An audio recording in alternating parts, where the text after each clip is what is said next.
The following is a Hoop Ball presentation.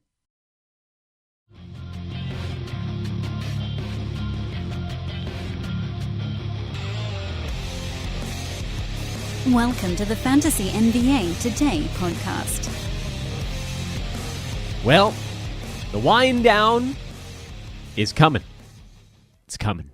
We're not there yet, but it's coming. We are under 2 weeks from the end of the NBA regular season, and the end of the fantasy season is 3 days from now, or 2 days from now, I guess. 3 game days from now for a lot of head-to-head leagues. Roto obviously going to the end of the year. Tough time to make big adjustments in Roto, but as our Friday, I can't even call you a guest, as our Friday co-host will attest, it's never too late to go crazy in Roto. Brew, you have the most insane Roto league going. And I know it's bad form to talk about things that we have that other people don't, but it's like, what you sent me a screenshot of it, and it's like, start 13 guys, no injured spots, no games cap. That's pandemonium. Also, good morning, Aaron Bruski. Well, hello there. I'm glad that I've been reduced to, what am I, your co-host? what am I? No, I'm a guest. Yeah, you're a guest, but you're an esteemed guest. All right. I feel better now. Yeah. Hello everybody. It's start 12 and there's 4 on the bench. So we do have a bench. It's no games cap because I don't believe in that stuff. The competition, it's the FBA. It's the toughest fantasy league, I think, in the world. Most of the competitors spend about as much time as I do on stuff. And it's going down to the wire. I usually will not talk about my own stuff because people's brains turn off, but I'm on a 22 or something, 25 point heater. I've gone from about 4th up to 2nd, and I'm trying to take down a guy that had just this massive lead on everybody for the entire year. And I got a shot, and 3rd place has a shot at taking me down. And I thought, like, can I somehow put these standings up live just so people could watch it? It's fascinating to me that, we played 82 games in a season, and we're now looking at just like a 3-pointer. It's like splitting everybody. Yeah, it's nuts. It's nuts that Roto leagues can come down to the wire like that, but that's why it's so important. It's why I preach moving into that sort of stat hunting mode a little bit earlier than most, is if you kind of get the jump on other teams where in like late January you're going, you know what, I think this is the category that it's going to come down to. I'm going to make some subtle adjustments here. And if you give that a couple of months, you can gain a couple of points where other people don't have time to make those big moves over the last couple of weeks. Yeah, and I've been doing that, and I don't know that I want to give a bunch of strategy away to them since half of them buy the Bruski 150 and use it against me, which is fun as always. So what you're saying is definitely pick up Corey Brewer. yeah. Well, actually, wink. Because here's the thing: at the end of the season, and in this particular league, this upcoming waiver period is our last one. So the last 2 weeks get blended together. So we're looking at anybody and anything, and in particular in those categories. But I'll say this: because 4th and 5th and 6th and 7th, these guys aren't quitting. We only have one. I'll be nice. I want to call him what I was going to call him. We have one guy that gave up 3 weeks into the year after, pulling some shady stuff during the draft. So he probably won't be back next year. But the rest of everybody else is pushing hard. So it's really hard to give up on a category right now. So, it's a lot of strategy. Where are you going to go? I know exactly where I'm going to go. I've got a roadmap to first place. It's going to be tough. Very tough. I really got into the games played this morning and started sort of strategizing about who I might be looking at dropping. And, I'm like, oh crap, Wizards have 4 more games left after this week. That's a lot of my team. But it's been fun, man. I was trying to think of be feeling watching my team, which has James Harden to start. and just kind of like a who's who of guys that are going off right now. And I was thinking of that Gladiator scene when he gets the sword, he's on the horse, and then he goes left-handed with the neck strike and then right-handed with the neck strike, and the blood's going everywhere. And then you see Commodus, and he's like making that face like, oh, I'm going to die. You might have to bleep something out there, but hey, we're almost done with the season. Yeah. So it's fun. It's fun. I'm having a good time. I'm glad that I'm, glued to the stat tracker. The stat tracker is aging me, Brew. I got to get away from it. Once the moves of the day are done, I think I got to stop looking at it because it's driving me crazy. Like watching DeMar DeRozan, who had 4 points and an assist at halftime. Well, I was sitting there going, no, man, no. And then the second half, he had like 21 points on 8 out of 9 shooting or something like that. Went, oh, okay. All right. Yeah, I was cursing Nemanja Bjelica more than normal. Oh, yesterday. come on, Bjelica. Would you go have too much food in the middle? Yeah, you can't be having French Quarter. No diarrhea in the gumbo place. Brutal, Bjelica. No diarrhea during the fantasy playoffs. You got to know that's a rookie move. Somebody on King's Twitter's like, well, maybe that's why he can't defend Julius Randle. Come on, man. He can't defend Julius Randle if he had the best night of his life the night before. He's terrible. Yeah, he can't. No. But he's great for fantasy when you need threes and blocks. He's great. Yeah, it's really weird. And okay, so we'll get into all this stuff in just a minute because Bjelica is among the players that do still have 2 games. So here's our plan for the day. And by the way, Bjelica, come on, man, get some Imodium going. We got. Actually, they were the Katie and Kozimor, who do the NBC pregame and halftime, they were just straight ripping on him, and they don't ever do that. Wow. So maybe he did. They were like, Bjelica has a tummy ache. I was like, man, wow. Somebody must have texted them like, yeah, Bjelica, a little bit out too late last night, or whatever he did. Yeah, and he was just like, you know what, I'm going to try this Basque restaurant that's floating on a raft in the middle of the water. This seems like a good idea. Anyway, well, hopefully he'll be back for the next one because he is a weird fantasy gem, and yes, no amount of Imodium or Tums or Pepto can defend Julius Randle if it's in the body of Bjelica. So here's the plan for today. I'm Dan Besbris. He's Aaron Bruski. First things first, since we're wrapping things up, I mean, we do have one more live show next week, Brew. We'll do our kind of wrap-up Friday show. But here in the second to last Friday episode of this in-season, I thought we should take like 2 or 3 minutes here at the start and just really give a massive, massive thank you to our buddies at Hawaiian Isles Kona Coffee Company because this was so cool for me. This is the first time, and I've said this before on the podcast, I've done 2 pods in my life that have both sort of grown from the ground up. So I've been podcasting for like 5 or 6 years, and it's the first outside sponsor that I've ever been a part of, and it's so cool to find someone that is so into fantasy sports and provides a product, Brew. And I know for you, it was like, wait, you mean the coffee that's like our pleasure coffee at the market? Anyway, huge thank you. HawaiianIsles.com, at HI Kona Coffee, Hawaiian Isles on Amazon. Brew, I know it's been equally awesome for you. Yeah, and I just love the way that all of our listeners, fans, readers have sort of coalesced around this, and they'll send us tweets that are like, hey, I'm drinking my Hawaiian Isles Kona coffee. They'll send us pictures, and we love that. Please keep doing that. It just sort of lets us know, what's working, what's not. It lets Glenn feel the love. It's a great company. They're so parallel to us in so many ways.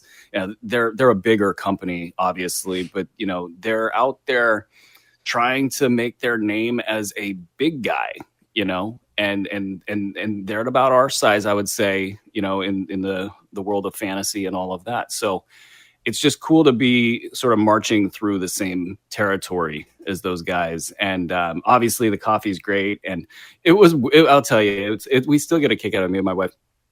The fact that they kind of sort of appeared out of thin air as fans, that the fact that is kind of our coffee that special to us from our trips to Hawaii. It's still a pinch me type moment, and so we're very thankful and we're grateful for everybody's support, and looking forward to continuing it. So that's it's good on all fronts. Yes, sir.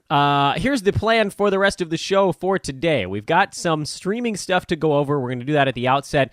Basically, there are close to half the teams in the NBA have 2 games Friday through Sunday.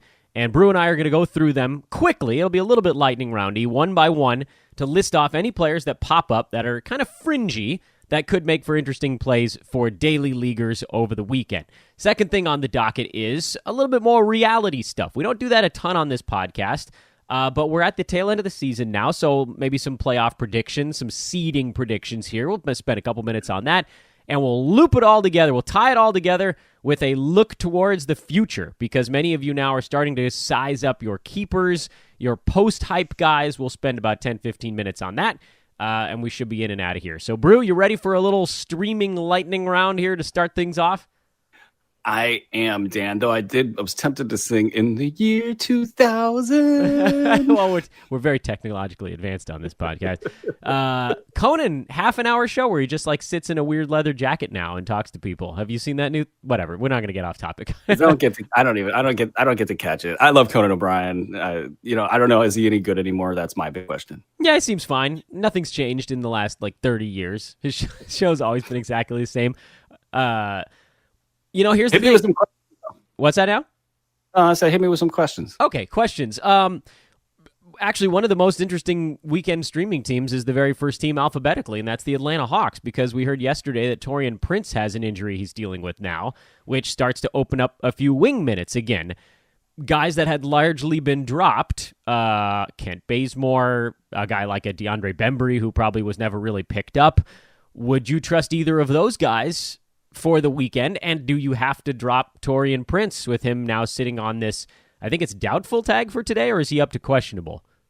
No, I think it's doubtful unless there's something that's changed in the last, X amount of time. So, the thing with Bazemore that's hard to trust is that he just looks a tiny bit out of shape, and this kind of happens with the player that's not playing as many minutes. Who knows what the injury situation's like there? They've been a little murky. He's not a part of their future plans.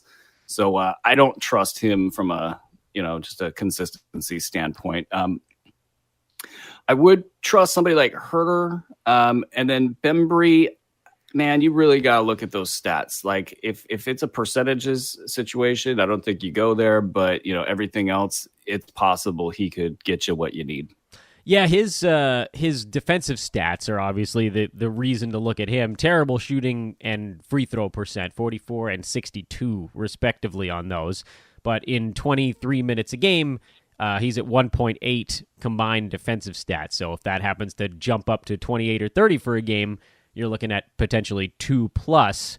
And that would be the one reason to move in that direction. So that's team number one. This is how we're going to do it.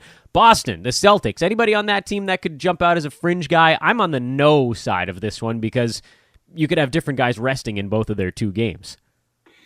Yeah, and actually, looking at the standings, they do have a tiny bit to play for, so I don't want to just call them dead money, but I don't think they're worrying too much about much with the standings. It's just them at Indy in the middle of the 4 or 5, so it's home court advantage, and a lot of the fringe guys have been owned in a lot of my leagues, so it's really not even it's not on the radar even in a lot of my leagues. So I don't know.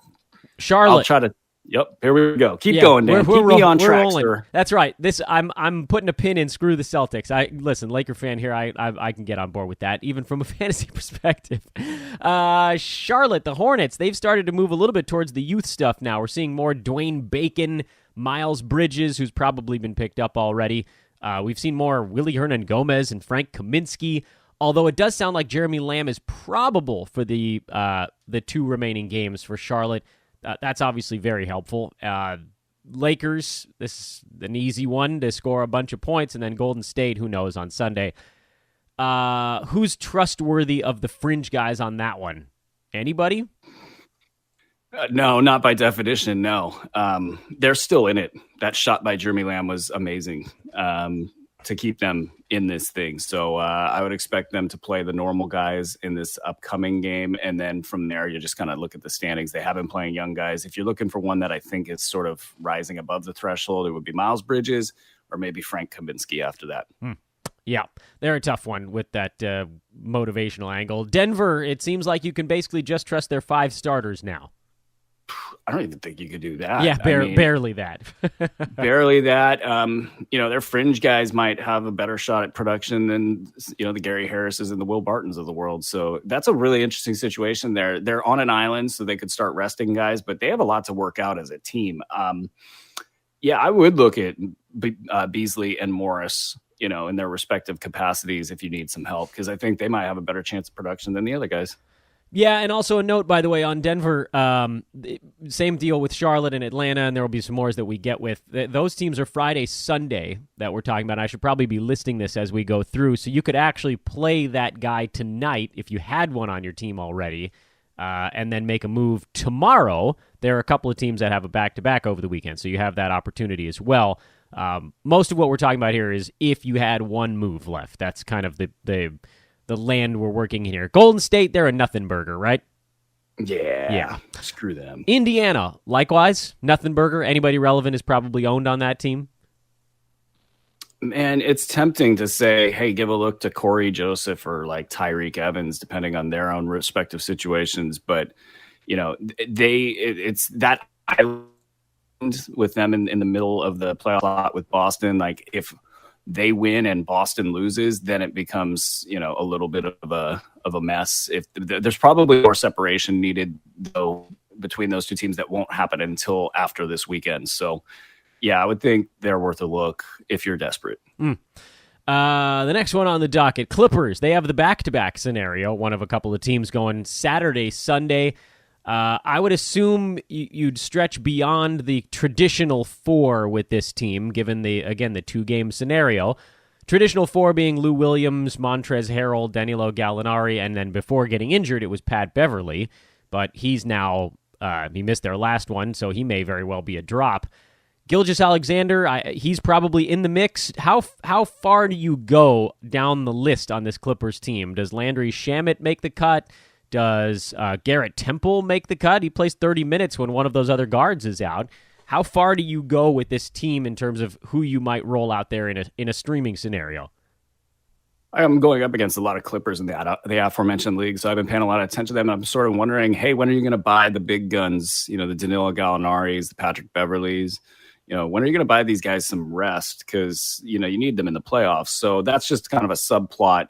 But Shai Gilgeous-Alexander, I think he's probably a must-own, and maybe I don't know about must-start, but like a must-own player the rest of the way. He makes perfect sense as a guy that you might want to lean on when you are in the playoff mix, but you don't want to push your big guns too hard. And he's been starting and giving you that kind of minutes anyway, so it's not that much of a stretch to give him additional responsibilities. So he's in a great spot. Shamet could possibly be a real, from a 3-point perspective, that's about it. He could have a nice little run, presuming he stays healthy. But yeah, no, that's about it, I would think, for those guys. You might look at like a JaMychal Green in the event that they do something like start resting guys. He could get some more minutes and touches. Los Lakers. They got Charlotte and the Pelicans, so by all accounts, pretty good schedule from a who can put up points numbers. KCP, we talked about him last week. He's been playing pretty well, actually. I don't know about playing well. Okay, yeah. He's been fantasying well. He's had some pep in his step. Actually, what's interesting is like him and McGee are both playing for contracts. And yeah. They are, like McGee especially is getting after it. He's trying to block anything and everything, and he's like the only guy in the court playing hard. So McGee is going to go absolutely off the rest of the way. Caldwell, he got the message. He's definitely out there doing it. But my guy Caruso is the one. He's the guy that I think could really stand out here at the end of the season. But it's going to take the Lakers assisting him by benching Rondo a little bit, and then LeBron's got to not play, say like half the games for it to be a real fun breakout for Caruso. You're not going to like this follow-up question, by the way. I've got one ready for you, but please finish first. Oh yeah, no, Caldwell Pope is probably the safer play now between the two, because he's got his spot, he's got his minutes, and he looks motivated as well to get his next. He's jacking shots up, is what I'm saying. You know who's averaging 27 minutes a game for this team over the last 3 games? Make them dance. Make them dance. That's yeah. It's ugly. It's hideous. It's hideous, but he has a history of putting up fantasy numbers when he plays decent minutes. Yeah. No, he's definitely worth a look. It just kind of depends on their mindset as they go down the stretch. Do they really want this to be kind of honestly, it was embarrassing what they did on the bench and a couple other things in that game. When Lance stepped on Jeff Green's foot and then he went down, if I was on the Wizards, and I'm sure Scotty Brooks felt the same way, somebody should have just knocked somebody upside the head in that game. You don't celebrate like that. I'm sorry. That's just, I might be a little old school. And then they did it on one other thing. I forgot what it was. And I was like, is anybody in the Wizards actually going to step up and hit somebody or push them? That just was a little unacceptable. I don't like the vibe for that Lakers team when it's Rondo and Lance. Rondo. And it just, do you really want to end your season like that, Luke Walton, or do you just not care because you're gone? Yeah, he's mailing it in at this point. But if Lance is playing 30 minutes, that's a big fear though, because if you're going to mail it into those vets, guys like Caruso can't get his numbers. I think that you're just going to see a lot of kind of typical production. So the thing to look for is, are they going to go with the vets, or are they going to actually turn the page and let somebody like Caruso and some of these other young guys as well, get their minutes? Yeah, it's definitely worth watching, and we got to make that call quick because they go tonight and Sunday. I do not think I'm trusting Lance Stevenson. He also doesn't get any defensive stats in his career, so that's not a direction I'd like to go. I'm good with KCP. And then I guess Rondo. Not all that excited. You're not going to go for Caruso? In this week or in this 2 for over the weekend, no, because I still think that Rondo's he's playing too much. He's out there too much. They just you got to tank. Caruso had a nice game in his last one. He did. He bounced back nicely. It's just the consistency factor of it is really terrifying for me because they're trying to tank, and so Rondo makes more sense. I will say this. I am looking at Caruso more for next week. 4 games, and it seems like the timing would be better next week. Yeah, I agree with that. I agree with that completely. And if they don't make the move at that point, then then the season's over. Yeah. Lakers. Oh, Lakers. What are you doing? Memphis, back-to-back over the weekend. They're a really interesting team to talk about in this streaming situation because they do have the Saturday-Sunday back-to-back. Phoenix and the Clippers, so it's going to be wildly up-tempo, high-scoring games. Those are great opponents. Let's assume that basically everybody down the chart to DeLon Wright is owned already. Let's put DeLon Wright on a roster in this discussion previously. So Wright, Conley, Valanciunas, that's probably it. That are actually on a roster right now. For this weekend back-to-back, would you venture as far as a Tyler Dorsey or a Bruno Caboclo? Does anybody beyond DeLon Wright hit the radar? I mean, Caboclo hits the radar. He just went for 17 and 13 with a steal, 2 blocks, 3 trays. Finally, 2 years after 2 years, just sort of busting out. And it's hard to kind of pass up. He's been completely inconsistent. Dorsey is actually on an opponent in that Crazy Leagues roster. So been watching him, and he could go the rest of the way. But as far as this weekend goes, I don't think we're seeing Avery Bradley. That's the big question. If we see Avery Bradley, all bets are off for both guys. Right. So that's your lever there. But I would trust either of them if I needed to. I'm talking 12 to 14 team leagues, and I'm looking for just a streaming option that isn't that bad. I go with either of them. I probably put Dorsey a little bit ahead of Caboclo, though. Okay, fair enough. Memphis was an interesting one. Minnesota is actually a today-tomorrow back-to-back, which makes them a little bit of a tougher move. They seem a little more straightforward, though. You got Cat, you got Wiggins, you got Jones, and you got Josh Okogie. Those 4, right? Yeah. Okay. Yeah. Easy enough. Oklahoma City. Move along. Yeah, that one's an easy one. No reason to dig too deep. I think those guys all make the cut for it in a 2 games versus 1 game scenario, basically. Thunder. They're basically nothing. Can I jump over them? By all means. Okay, thank you. Portland. They're an interesting one because obviously Yusuf Nurkic had... you and I haven't talked about that injury on a podcast. How disgusting. Oh, my God. I actually had not been really watching that game, but it was on in the background, and I just sort of turned toward the screen to see what was going on with the game, and I just watched it live, and it was right in my face, just whoa. painful stuff. And Poor Blazers.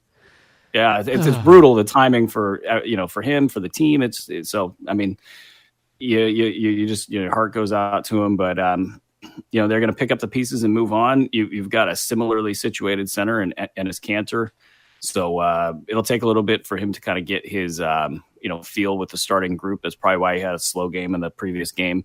But Seth Curry is the guy. Yeah, I think. Yeah, he's going to be good the rest of the way. I thought maybe McCollum might come back. We'll have to see about that final week of the season. Maybe they use that as his ramp to get back up. But I'm not 100% sure he could make it. So, Curry's going to roll. Do you trust Zach Collins in their 2 games here down the weekend? I kind of do. Everybody who's dealt with Collins all year knows kind of how inconsistent he's been and can disappear, like go zeros across the box score. I feel like they have to rely on him right now. They can't just go full Cancer because defensively they're already a bad defensive team. So Collins gives them a little bit more athleticism, and I think he's going to be more consistent than we're accustomed to. Sacramento, back-to-back over the weekend. Do you go as far as Bjelica after we just talked about his having the poopins? Oh, man. Who are they playing this weekend? Houston and San Antonio. Not a great pair of games. They're under a lot of pressure to win, actually, and they're not playing like it. So there's probably a bounce back in here. I need to hear he's healthy, obviously, before I'm, excited to even deal with this. But on the road, he has got that potential, and it's you're just never going to know with him because he gets his stuff so randomly. And looking at the matchups, he probably doesn't play well in that Houston game. Yeah, I feel like that's a lot of PJ Tucker in the first one, and then a lot of who the hell knows in the second one. Well, the problem is James Harden will see him, and he might be one of the worst defenders in the league. And I just my head explodes when I hear people talk about, oh, he's a smart defender. No, he's not. He's a stupid defender. And then as far as sliding his feet, he can't do that either. So it's Harden will seek him out, and then Jaeger will have to pull him. I'm not excited about game 1, so no, I'm going to actually tell you guys to fade him. Mm-hmm. Okay, so then let's see. And I have him in lineups, by the way, weekly lineups. So I'm going against my own stuff. Is Willie Cauley-Stein in or out? Man, he's probably in for most leagues. Marvin Bagley in or out? In. He's going to go huge. Okay. I think everybody else is pretty clearly either in or out on that one. Next one on the docket, and I believe this is the last one. The Washington Wizards, Utah and Denver on the road. Tough pair of games. However, the mighty Thomas Bryant has been dunking on fools since Scotty Brooks finally decided to give him starters minutes. Brew, did you know he played all 24 second-half minutes in that game in Phoenix the other night? That was awesome. And he hit 2 potential game winners. I love it because I hope most of you guys held on. I tried to scream from the top of a mountaintop. It's been fun. I got him in JV and Clint Capella rolling in my center slots in that one league. It's been great. But he's going to struggle. Rudy Gobert is going to just probably die. It'll be a rough matchup there for Thomas Bryant. I could see him dealing with foul trouble. I could see him going, having a lower end game. And then in Denver... it might be better because he actually played well against the Nuggets at home about a week ago, just hitting them with so much energy that the Nuggets were not ready for it.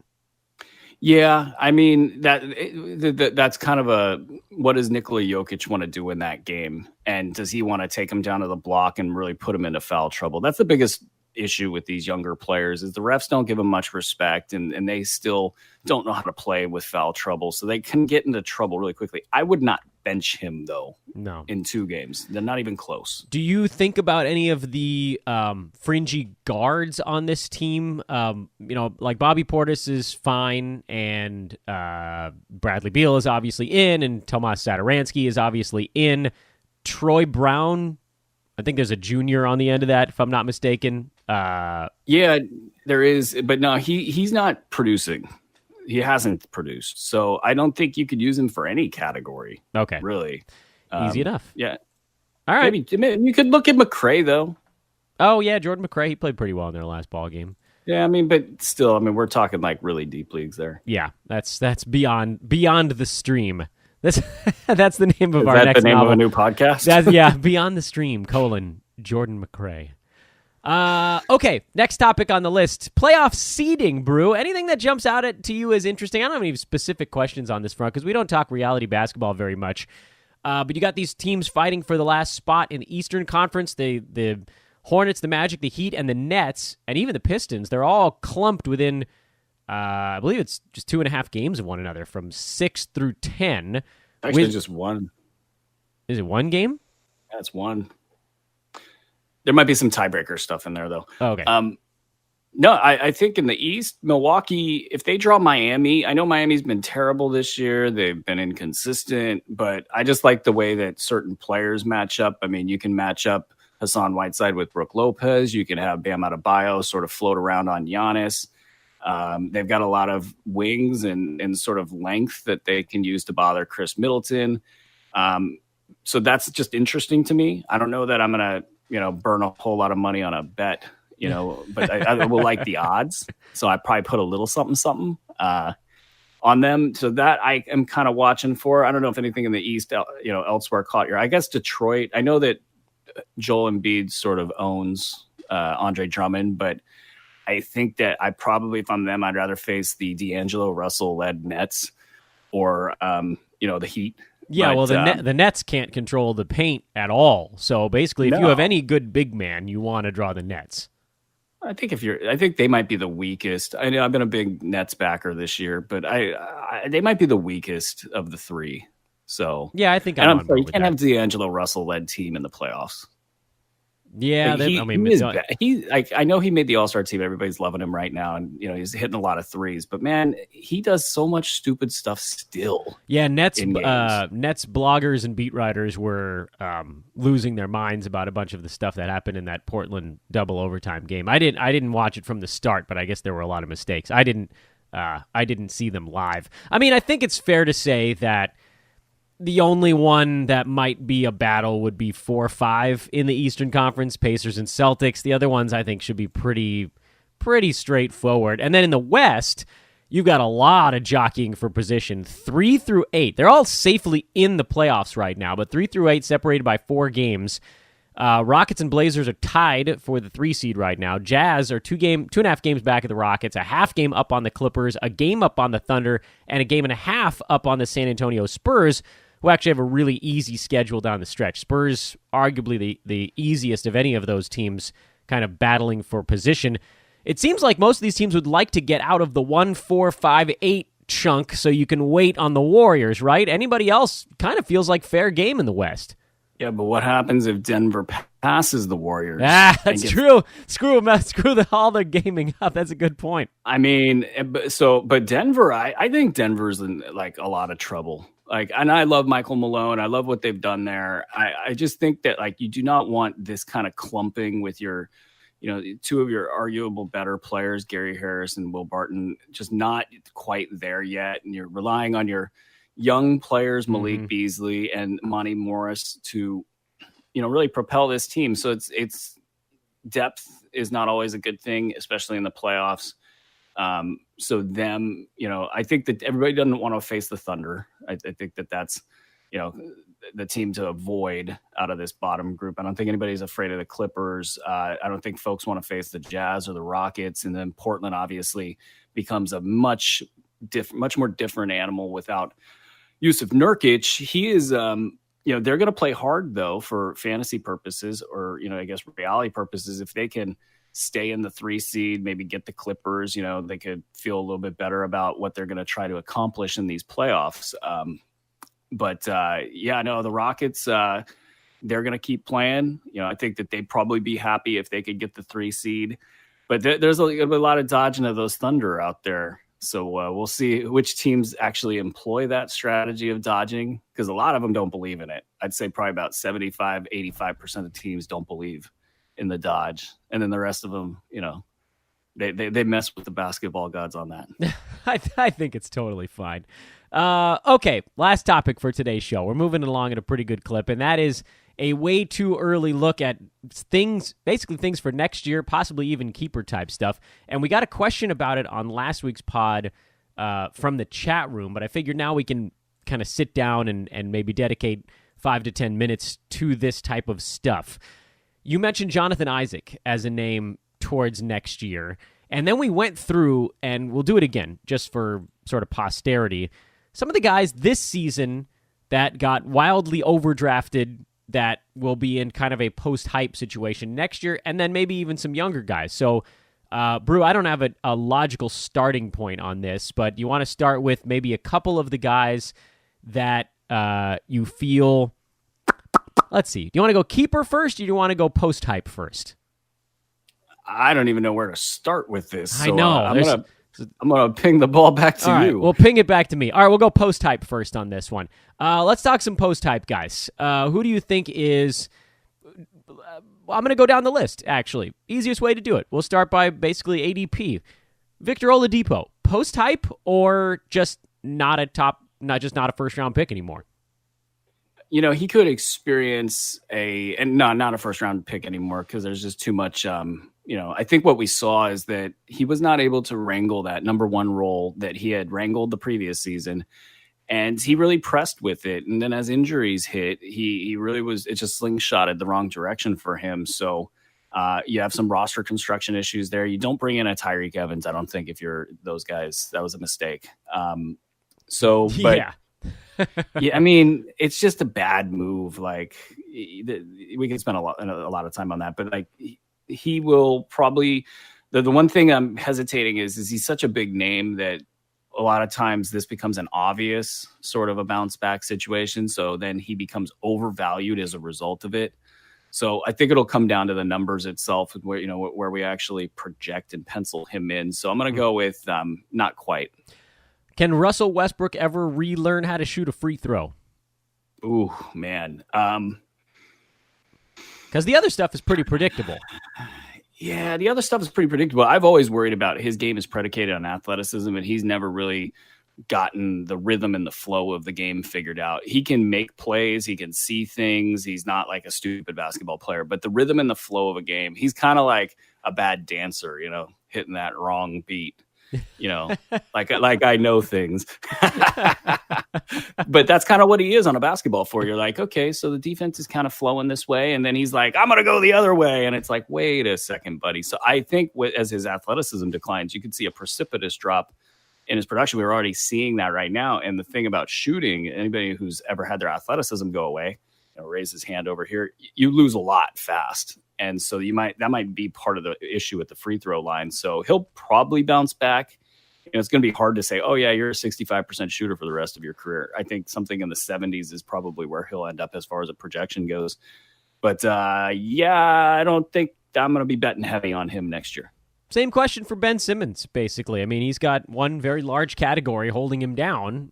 Is there any way he fixes that? Because people were drafting him in the second round, and I'm sitting there going, this is a punt free throw guy. How can you take him that early? And, he's number 63 in 9-cat. He's got to shoot better than 60% at the free throw line to get up and over that hump, doesn't he?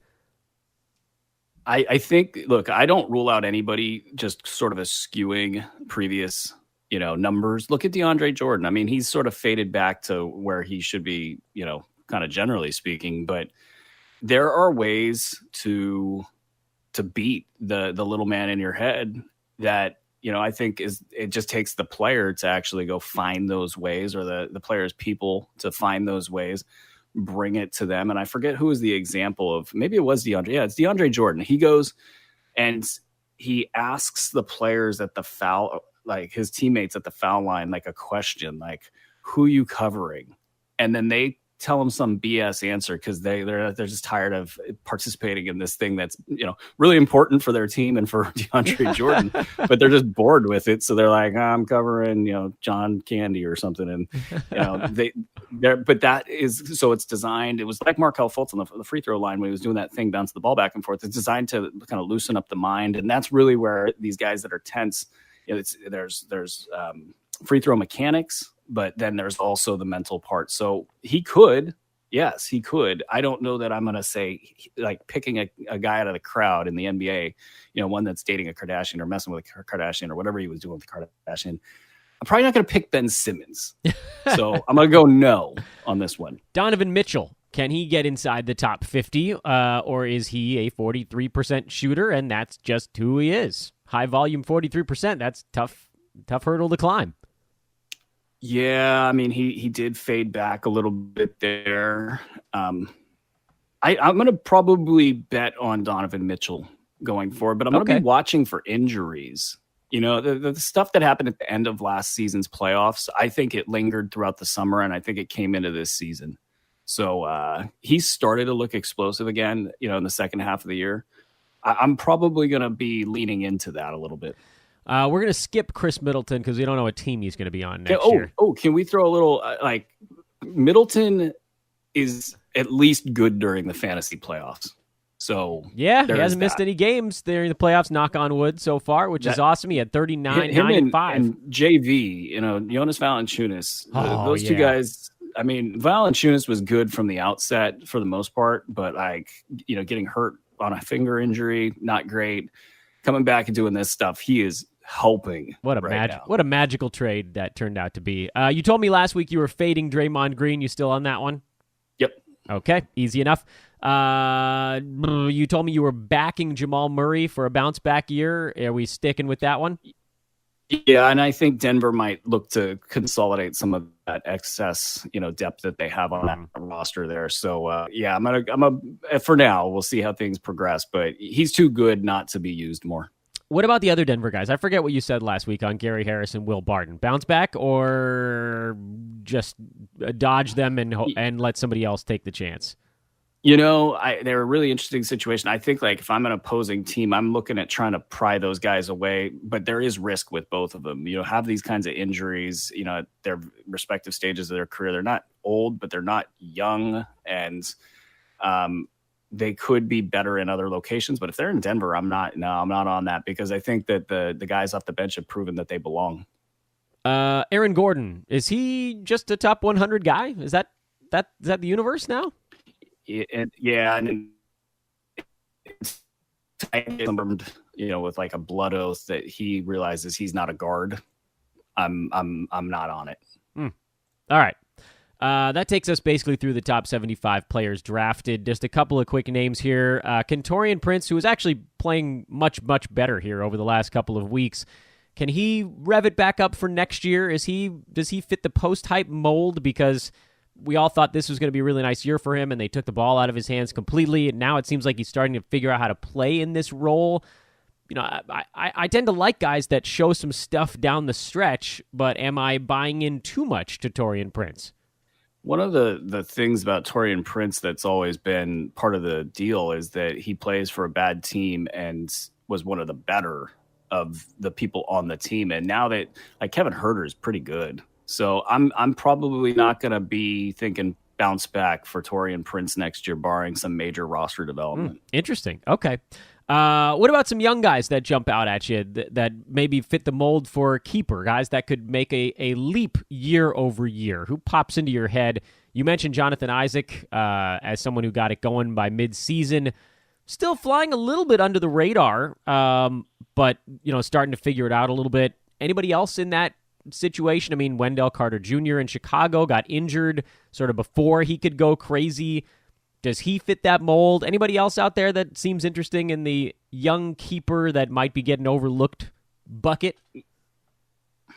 This is going to be kind of like an eye roll thing, but Jaren Jackson might be overlooked just because he never met the hype this year because of injuries. And because of not being here. So I think he will be on the top of everybody's list. So that's kind of an eye roll thing. Wendell Carter, same deal. Just kind of a less excited, situation there. Let's see here. Where do you think Bagley goes next year? What kind of season does he put together? He might not go high enough. And I'll say this about Bagley. I was not hyped on him as far as a pick. I thought they should have taken Luka and I'm 100% that Bagley will be the better pick, but it's getting close, man. And the reason being is if he's getting to the point where he's unstoppable, and there aren't a lot of big men in the league that can move with him. And really, the list to me, it's kind of like Rashawn Holmes, and that's it. Joel Embiid's a little too lumbery. A Jaren Jackson can move with him a little bit, but Bagley's had some pretty good success against him. He's an explosive athlete with a lot of unblockable shots, and he's learning things. Like I think based on like his free throw number is not great right now for the season, 70%, but he's been shooting well lately from the line. So he might put it all together and has the potential for blocks. He's got good movement, could get you some steals. He's going to start making threes. I mean, yeah, I think we'll probably own a lot of Marvin Bagley next year. You know who's exactly 10 slots ahead of Ben Simmons in 9-cat on a per-game basis? I'm going to go with Marvin Bagley. He's not, but it's another center. I think that the center might be the spot to go with. It is Larry Nance Jr., number 53 in 9-cat this year. He feels like a guy that someone should be scooping up around earlier than everybody else next season, because with Tristan Thompson likely not playing anymore, isn't that Nance's playhouse next year? Well, here's we don't know how bad they'll continue to be. We've always known about Nance. He's got no respect this season, and that's just an amazing year, but he is a major injury risk, and I worry that they played him too many minutes this season. But yeah, he'll be like the easy late round pick next year. Speaking go ahead. Around 11 or 12's coming around. He's probably gone by then, I would think. But yeah, he'll be on the list for sure. What about another name of a center that has almost no offensive game, but is starting to make a little bit of noise here down the stretch, and that's Jakob Poeltl in San Antonio? Are they going to start to move towards him more, and does he parlay what's been a better last month into more minutes next season? Yeah, I think with Pop, it's a matter of trust and earning that trust, and he's probably somewhat close to having earned that trust. So he has always had that stat set that got him ranked highly. Yeah, he'll be on the list. You worry, though. I don't like the idea of him and LaMarcus Aldridge playing together so much, but Pop has been a guy that's played two centers like that. He's played Pau Gasol with LaMarcus Aldridge in the past, so he's not as afraid to do that as most teams are. But to me, I go, come on, how are you going to have LaMarcus Aldridge defending a 4, or Poeltl defending a 4 for that matter? So a little concern about it, but yeah, I think we'll see that next year. And this one ventures a little bit away from fantasy, but does tie in. What team does Hassan Whiteside play for next year? That's a big contract. I'd say the Knicks, but they got DeAndre Jordan. Because he's lost his grip on that center job. It took a long time. It took like 2 years after everybody was like, he's done. And then they just kept rolling him out there. But it's Bam time now. Yeah, it's Bam time. I mean, I think they gave it as much run as they could. The big question is who's going to eat the contract. So yeah, I'm just trying to think of like dumping grounds. Like Cleveland could be an actual place if you think about it. Like they might need somebody that's his size to fill the hole. Next to Kevin Love. That contract though, $27 million. Yeah, that's a lot. You got to have a team with cap space that's not playing for anything. And you're probably going to have to send some firsts along with it.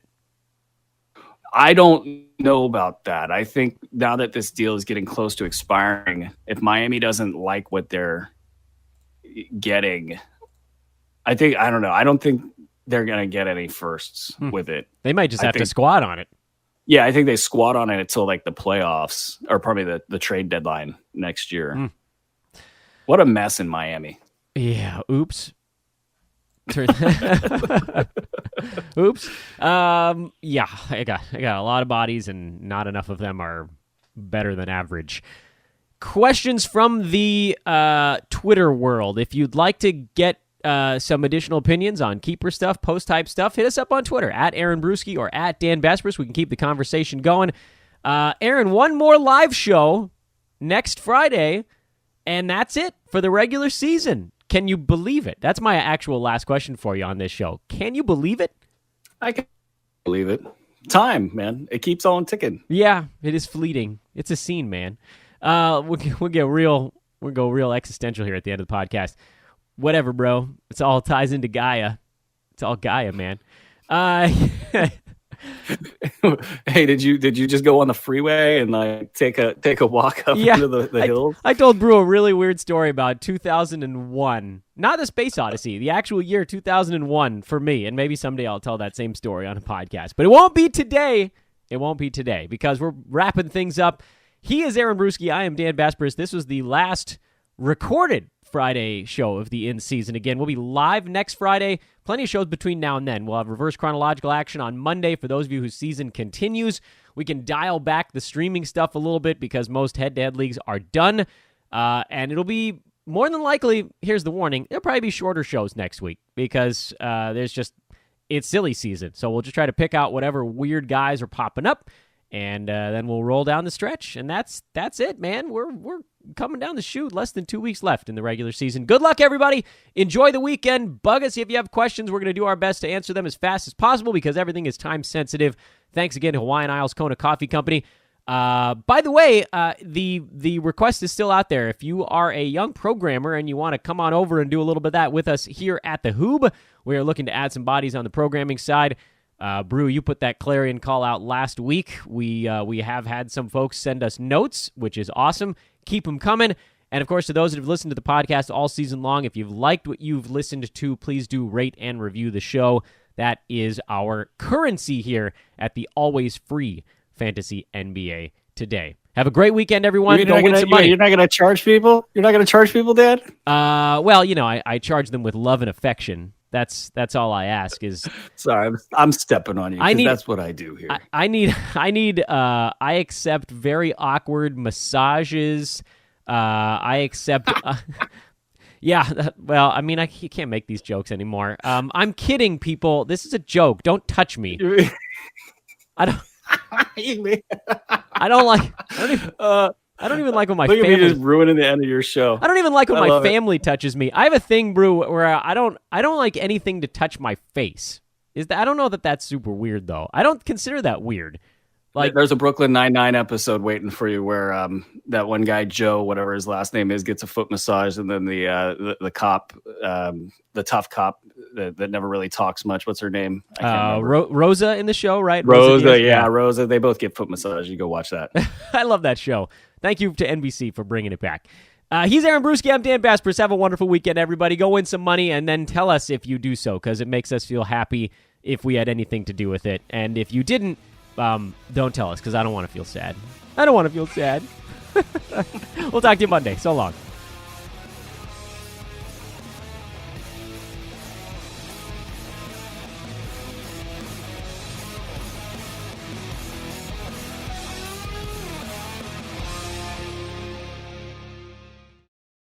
This has been a Hoop Ball presentation.